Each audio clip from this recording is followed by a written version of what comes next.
While these guys are getting situated, can we get another round of applause for DoorHacks? This has been a pretty fantastic event, am I right? Big shout out to the team. Give a wave back there, DoorHacks guys. You guys are killer. Thanks to everyone putting on the panel, the moderating here. It's been a fantastic event. Keep an eye on that. It hasn't started yet, so I think we got a lot of time. But thank you guys for coming to our IBC for Appchains panel. My name is Adam Mosney. I head up community for Overclock Labs, the creators of the Akash Network. Is everyone here familiar with Akash Network? Just want to see real quick.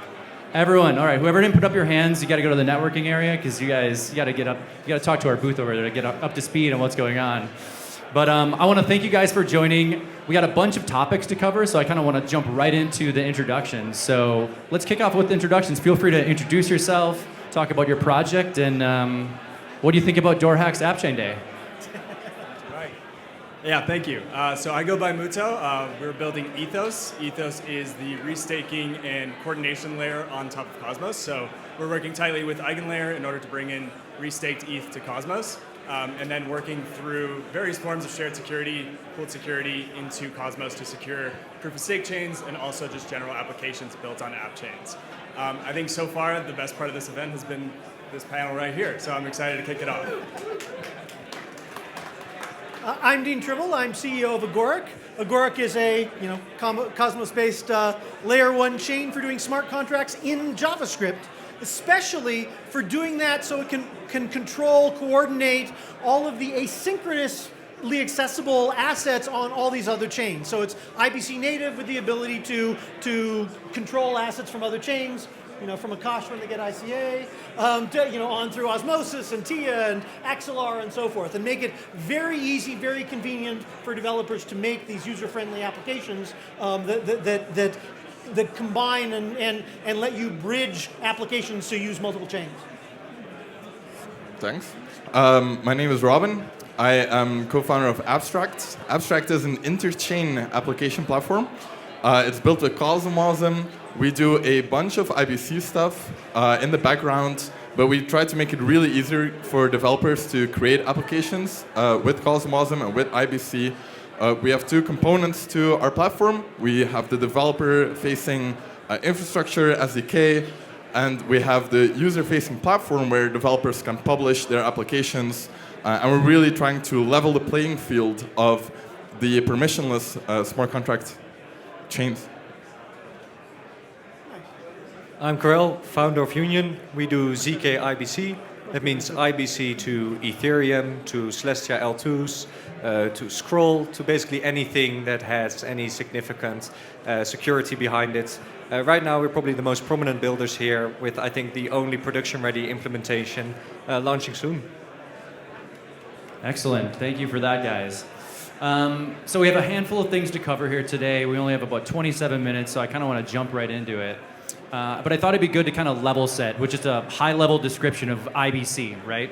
And I want to get your guys' thoughts on if this description makes sense to you, pretty high level. But for folks that maybe aren't as familiar, now is the time to do it. So IBC, or inter-blockchain communication, is a protocol specification that enables different blockchain networks to communicate and transfer data and assets between each other in a decentralized manner. Essentially, it allows for interoperability among independent blockchains, enabling them to exchange information and value seamlessly. Does that feel right? Any color you want to add to that? Is that a pretty good high-level description of what do you think IBC is? Yeah, I think that is a very technical description. I think in general, like the thing that I think is most important, and this is like a little bit trite, but it's really the kind of uniformity or the standard of IBC. And I think really when we at Ethos, when we talk about building for Cosmos, what we're really talking about is building for IBC. And it's really around kind of leveraging this kind of idea that if you can build once for this implementation, and obviously IBC is a standard, so as long as you implement the client types, you can essentially get access to all these different kind of components. And I think that's what's most important for us, so that we're not doing these one-off integrations, and we can kind of get this interop and then utilize other kind of protocols kind of down the line here very composedly. So the main color I'll add is IBC is TCP or gRPC for blockchains. That's it, right?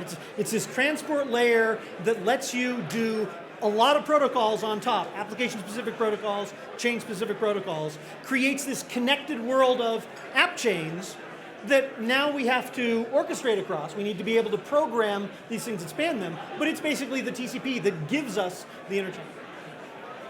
Anything else to add to that, or is that feels like Dean nailed it?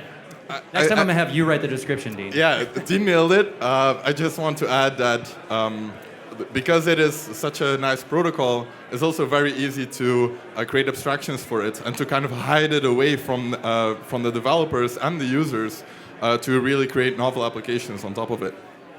Great, cool. So I kind of want to get into some benefits. So from your guys' vantage point, what are some of the benefits of IBC, and how does each of your projects leverage those benefits? Yeah, I already kind of talked about some of the benefits, but I guess the last one that I would also point out specifically for Ethos is basically being able to add to it, because it's a standard, and being able to add like alternative consensus models and adding alternative proof mechanisms. And I think that becomes quite important. Obviously, ZK is one big kind of component of that, but also alternative consensus models is also something pretty big on our mind. Yeah, I think a lot of people talk about the UX component of standardizing it. For Union IBC, it's basically chain abstraction. It allows us to abstract over the different security models, the consensus, which can vary extremely between different chains. And so really it's kind of the first step into true chain abstractions, where you kind of see individual validator sets as just this homogeneous swarm that settles, and to allow us to build products on top that kind of lead to what I think is the next generation of Web3. In Web 2, at some point, we stopped connecting to data centers specifically, right? You don't connect to a website in a country. It's just a swarm of cloud that you connect with. And Web 3 has to move there as well. Blockchains have to become a swarm of settlement and compute. And IBC is really what allows us to build that layer on top as the abstraction layer that then you guys can then build against. So for us, we're really at kind of the lower level there, really tightly against the security and the consensus. He brought up chain abstraction, which is worth noting here. Also, there's a chain abstraction day tomorrow for people when they're done here. Chain abstraction is sort of this idea of, I want user experiences that move seamlessly across chains, that you can seamlessly use assets and services on different chains. That's a really important vision. It's a simple user experience, and it's incredibly hard to create, right? One of the things that IBC brings is it IBC and modular and rollups, they create this ecosystem, interchain security, right? This ecosystem of a gazillion chains, a gazillion services, a gazillion assets, all connected with IBC. That's an amazing step forward, and one of the important points with respect to Appchain Day, right, is we have won, right? Appchains are a thing. We succeeded. And now we have everyone cheer. We succeeded at Appchains, right? That is awesome. We have, everything from osmosis to, gaming platforms and everything else. Right? But that now creates, from the user's perspective, 1,000 things that they have no idea where to start. And, or portfolio management where, osmosis is great, but it doesn't have perps. I want to use my perps over here. And and so how do you program that? The next level after we've now connected with IBC is orchestration of all that activity. And that's a thing that several people here bring, and that's the step we need to go to from here. So I'm going to go a little off of my questions here, and this is a dumb question, but there are no dumb questions, right? I think somebody out here, maybe me, wants to better understand this. How exactly is new features, functionality, upgrades made to IBC? Like, who manages IBC? So that is something that we kind of struggle with a bit, because IBC right now has a little bit of a monolithic development pipeline that's very foundational through different ADRs and such, which means that so far it took a bit longer to kind of release IBC and innovate on top of it. So with Union, for example, we take the route of rapid experimentation. We actually don't go through a proposal process, but implement the new features we want ourselves to see if it's feasible. So for example, more recently, we wrapped up the scroll integration, which uses conditional light clients, something that's still in the proposal stage for IBC, but right now for us actually feasible and doable. I think that's for kind of Appchains altogether, the next step in the evolution of the Cosmos protocol.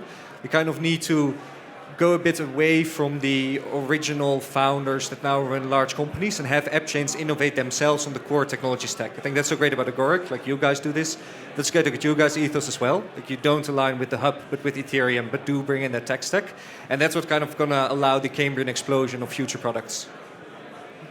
There are multiple, the nice thing about open source, the nice thing about decentralization is there are multiple groups pushing in different dimensions on IBC, right? From the relayers that are adding the features to enable them to be financially successful, the PFMs, all these kinds of things. There is a group that meets on a regular basis that has membership from every, from old guard Cosmos folk, right? To new teams, there are groups that are just going off and experimenting themselves, and then going, this works, get on board. And then the group that's kind of doing the evolution incrementally goes, yeah, I guess we need to go do that. Let's get that in. And so it does evolve over time. People that want to participate, they can absolutely participate and contribute. Interop protocols are hard. Evolving interop protocols must take into account preserving what used to work. There are plenty of features and plans and roadmap going forward already, but that's the kind of place where people can come in, see what's there, get involved, help steer it, help implement it. You know, the old adage that we had, cypherpunks write code, right? Come in and help build IBC, and that's how you define the standard. Yeah, the only thing I would just add is I think there's an interesting component of Ethos as well as being a validation coordination layer where we can also just be an experimentation layer. Where if you have a bunch of validators running similar chains, or at least they have a lot of interop between these chains, you can start to think about like, oh, if I want a new standard for IBC, maybe I can just implement it in my little zone and then kind of expand from there. Yep. And so I think that's really something that we're also considering for consumer chains. Yeah, and I would even expand on that and say that when you use IBC in Cosmosm, what you're really doing is defining your own interchain standard. So you know ICS-20, those are token transfers, but with Cosmosm you can take full control of the data that is sent through IBC. So you can really experiment with different protocols very quickly without having to do chain upgrades. So that's something unique about Cosmosm. I mean, that what we call dynamic IBC, right? You've got the layer underneath, which is the TCP. Protocols out there, application protocols, use TCP, but there's a layer above, which is the application protocol. HTTPS is an application protocol on top of TCP underneath, right? You know, and so that's exactly right. Inside of WASM, inside of Agoric, inside of any extensible system, you can come up with your own application protocol, just like transfer, just like NFT transfer, just like a lot of these mechanisms, and many applications do so, and that's part of the value and power of IBC. And I think that's also kind of the real power of IBC compared to other intro protocols, because we kind of have a shared standard at the lowest layer. We can now experiment on our own without the added kind of complexity overhead for developers to think about the different guarantees. If at the lowest level we had different security guarantees, then the kind of possibility of composing all of the experimentation that happened would become impossible. Right now I can start swapping out different SDK stacks, different providers, but still have the same underlying security over the assets. And that's really the foundation of IBC, like start up with this kind of shared assumption on security and then experiment on top of it in another layer. So the short answer is, who manages IBC? It's in all of our hearts. That's what I heard there. Well, you talked on, I'm actually going to skip a question and go right to security. You mentioned security. So this is kind of a two-parter. But what are some security considerations when implementing IBC for Appchains, especially regarding the transfer of assets and data between different chains? And maybe kind of like another frame for it is, how do you envision Appchains depending on or utilizing each other for better security / UX? So first of all, if you're working on IBC or implementing it, it hasn't been hacked before. So if you're going to make a mistake and be the first, that's a forever shame on you. And so it's one of the biggest stake games out there. With securing on IBC, you inherit the security of the underlying chains. There's no third-party intermediary added on top. And that's a great quality, because basically we have the highest level of security that we can get. Obviously, there's still the cases for smaller chains, for example, which don't have a lot of stake associated with their validator sets, which means that even if you're doing IBC, that doesn't mean that you're automatically secure because it's tied to that validator stake. Now, there's a few solutions to this. One is execution proof, which basically means that we move Appchains towards a more like ZK rollup model. Another one is solutions like shared security, where you use the hub or Ethos to increase the security portion of your chain, which then in turn secures IBC again. Outside of that, there's some talks of experimentation with like multi-sig IBC or Oracle-based IBC. I'm personally not a big fan of that because that once again hampers composability. Right now you don't need to think about different IBC channels. They'll give you the same guarantee if you're building the SDK on top. The moment we start adding these like different types of IBC with different verification backends, we do lose that composability portion. One of the things that is worth remembering about IBC, and worth celebrating, there are things that people do on a routine basis. I launch a new chain, I'm going to take that token over to Osmosis or Shadestop or what have you, and make a pool. right? I'm going to go talk to Umi and get a lending thing there. I'm going to go, whatever. I'm going to bring it over to Agoric, get it as collateral for IST, right? And we do that so easily and so routinely, but these are press announcements on other chains, right? These are hard on other chains, and these are vulnerable because they have a 3 of 5 multi-sig where 2 guys are in the Bahamas or whatever it is, right? I mean, it's the level of increased ease and assurance of having IBC. It's like, yeah, okay, you got to get the relayers up. The difference in assurance you get in IBC such that we do things on a daily or weekly basis that are, oh my gosh, exciting on other infrastructures is just amazing. And so the first basis is the level of security of IBC is just way up here by comparison with most other things. Now there's plenty more that we can do and that people are working on to, partly at the Appchain layer, partly at the transfer layer, all those kinds of stuff. But it's really important to recognize where it's at, that it enables us all to build Appchains and kind of proceed about our business and participate in a much larger ecosystem than ourselves. And because we can participate, we can do these more focused Appchains. And then those combinations are really powerful. And again, it then pulls you into a world where now we've succeeded at Appchains. What's the next phase? The next phase is going to be built largely on IBC. And I think one thing to remember as well is we're not just defending against specific hackers that try to steal our funds, right? In the end, we built crypto to be nation-state resilient. An interop protocol that runs on an oracle supported by the US or a multi-sig set cannot supply like the services to everyone. They can be stopped by the SEC, by the NSA. Really at the moment, IBC is the only protocol out there that is nation-state resilient, which means that if you're building a privacy chain, for example, like Penumbra, IBC really is the only solution that you can use right now for your interop. Other interop providers might be blocked by the US government or whatever other agency out there. I think for the crypto ethos itself, it's important that IBC is the standard if you really want to bank the unbanked. Very cool. So we're kind of talking right now about how Appchains are talking to each other through IBC. So this kind of touches on that. So how can Appchains ensure interoperability with other blockchain networks through IBC, while, maybe more importantly, maintaining the integrity and sovereignty of their own chains?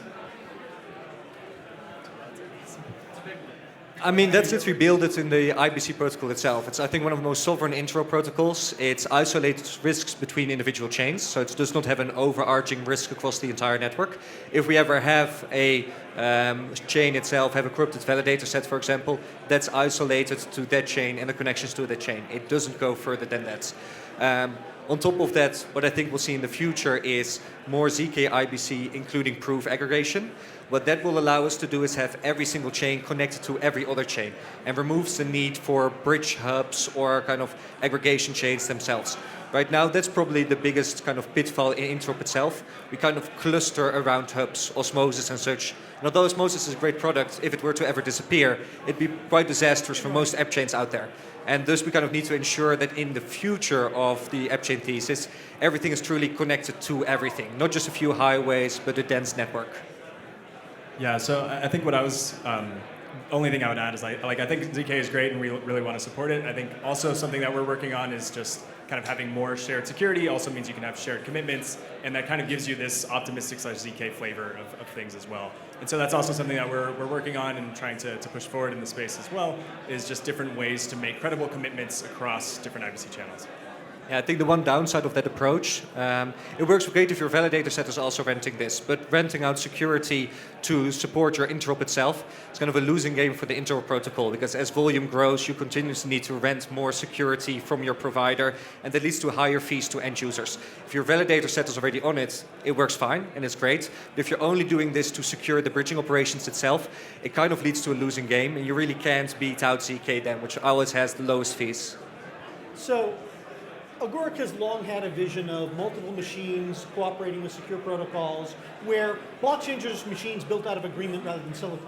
One of the points that Sunny made earlier today in his presentation is one of the values of Appchains is you can experiment on how you secure that chain, right? You can get interchain security, like Neutron. You can work on mesh security so you can share subsets of validator states. You can do zero knowledge things. You can do other things. Babylon gives you Bitcoin security to secure your chain, and they're bridging to chains like Agoric to add that to existing chains in a positive some way, right? So that ability to have a sovereign chain that other people treat as an actor over secure protocols and can cooperate with up to the limits they're willing to trust it, or that users on on their chain are willing to trust the services there, right? That ability to experiment and evolve is one of the superpowers of the Cosmos ecosystem, again, enabled by IBC. It's also just really a superpower of that vision of sovereign entities connected with secure protocols. And so from a vision point of view, I mean, Interchain isn't just IBC. Interchain is anything connected through any kind of mechanism, so over, Gravity Bridge, Axelar, Wormhole, whatever it is, those provide additional connections to make a true interchain out to systems that are running completely different infrastructures, and yet we can reach that liquidity, we can reach those assets, and we can start to build programs that and user abstractions that deliver value across all those ecosystems in one thing because of this interoperability that really the Cosmos ecosystem led the charge on a couple of years ago. You kind of got ahead of me on that, talking about interoperability with other chains. time. This guy, he's on fire today. So I only have a couple more questions before we hit the lightning round, so I hope you guys are excited for that. You all right over there? So yeah, a couple more questions, and then we'll open it up here, see if maybe there's some questions from the audience. But what trade-offs need to be considered when designing the best mechanism to integrate IBC beyond Cosmos, which is kind of what you were mentioning here? Yeah, I mean, I think there's a lot, and we can get into a lot of them. I think the biggest one is really not compromising on the base level of security. And like really what we've talked about here, and Carol kind of talked about it earlier, is basically this idea that if you have an IBC connection between two chains, like if one of them is secured by two validators, like it doesn't really, it's as secure as that, at least for that leg of the connection. And so I think the main thing that we want to work on, and I mean, talking my book a little bit with Ethos, is like we can share this security across the ecosystem and get more of a uniform layer of security across all of your connected counterparties. And I think that's kind of what we want to push towards. I think there's a few other trade-offs there. So.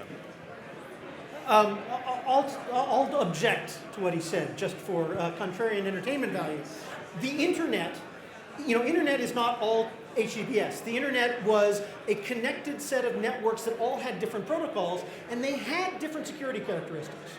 Eventually, I mean, now TLS is everywhere, right? And that's all you would use. But there was a long period of transition where, yeah, I can only get to something over, broadcast mechanisms on a bulletin board. I can only get to something over Genie. And it was good to connect those, right? So even though multi-sig bridges suck from a security point of view, that's still part of the interchain, and what we need is to make sure we have protocols where we are bounding how much we use them from a risk point of view. We are sensitive to the risk, but we include them. Now there's a lot of brilliant engineering in IBC, which, IBC was really combine the ideas of TCP with best practices that people had already developed. And, and people have now carried some of those ideas forward into other protocols that we want to bridge with, most of which are, inherit some of the security architecture of IBC, but some don't. We probably still want to look at connecting with them just as long as we can manage that risk explicitly and independently. Now, the counter argument is, of course, yeah, but TCP, when it first started out, didn't have money, right? And so as soon as you bring money to the table, now suddenly your baseline of what you should expect goes way up. From my perspective, it goes up above all of the multi-sig bridges, and it's what we're doing right now in some of those places is crazy. I would just like to say on this, Dean, TLS everywhere, Let's Encrypt, multi-sig bridges are on the way out, and consensus verification, ZK, IBC, and IBC in general, I think it's going to go to every single ecosystem. It'll be part of the journey, of course, that we had multi-sig bridges and other interop solutions, but the end solution for Wormhole, Layer 0, Polyhedra, etc., everything is going towards light clients and ZK light clients. Yeah. I think besides the security, there's also a really big question on which standards will be used, and also at what layer of abstraction that these standards will exist. Because what we see with ICS20 tokens is that, for example, if I want to do a transfer of a token on another chain, if I do that through an IBC packet, I need to know the denomination of that asset on the other chain. So, and if you scale to a lot of IBC chains, then this becomes like a data availability problem. Like, how do you address a certain asset on another chain?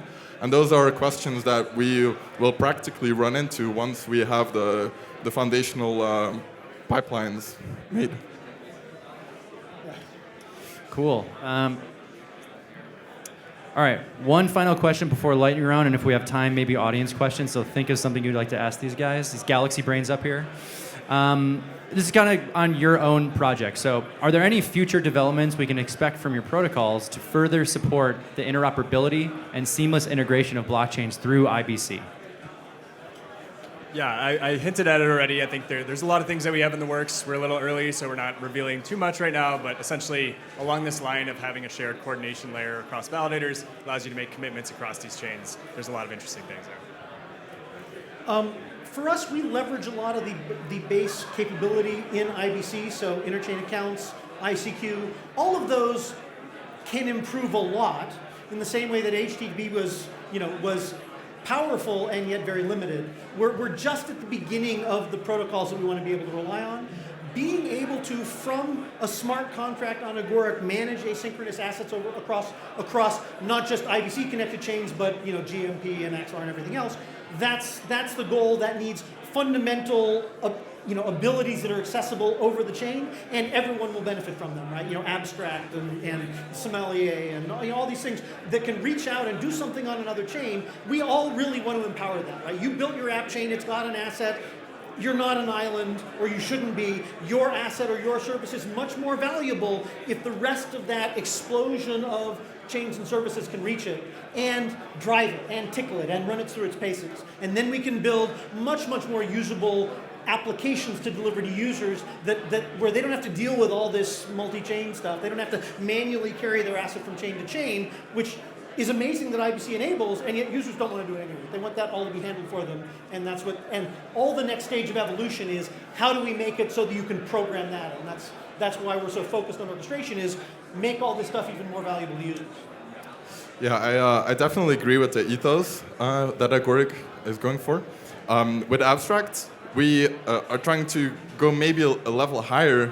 We're trying to build interchain applications, and that means that the application isn't just on one chain and talking to the other chains. It means that the application, the single binary, is on all the chains and it communicates with itself. It's kind of like a mesh application over different IBC chains.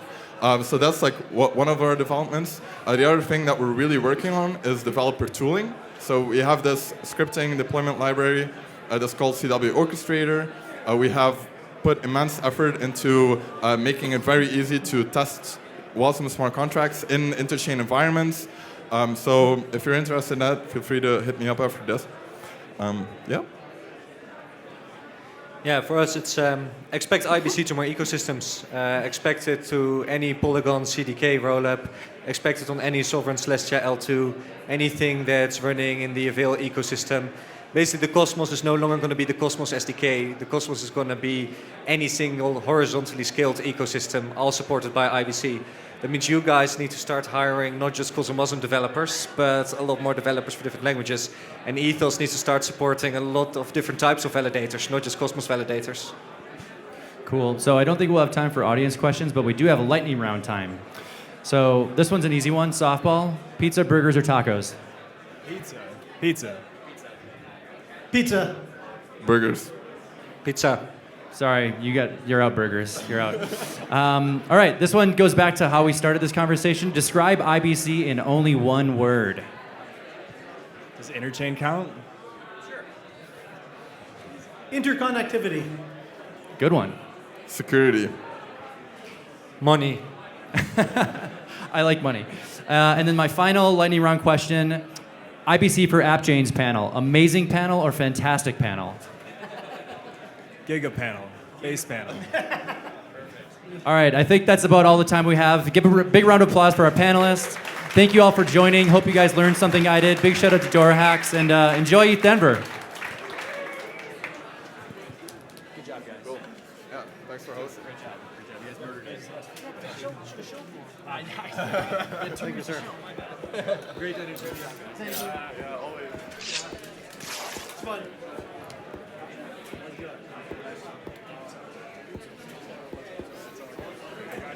Cool stuff. It's off. You're all good. Good stuff. Where do you go? You go out?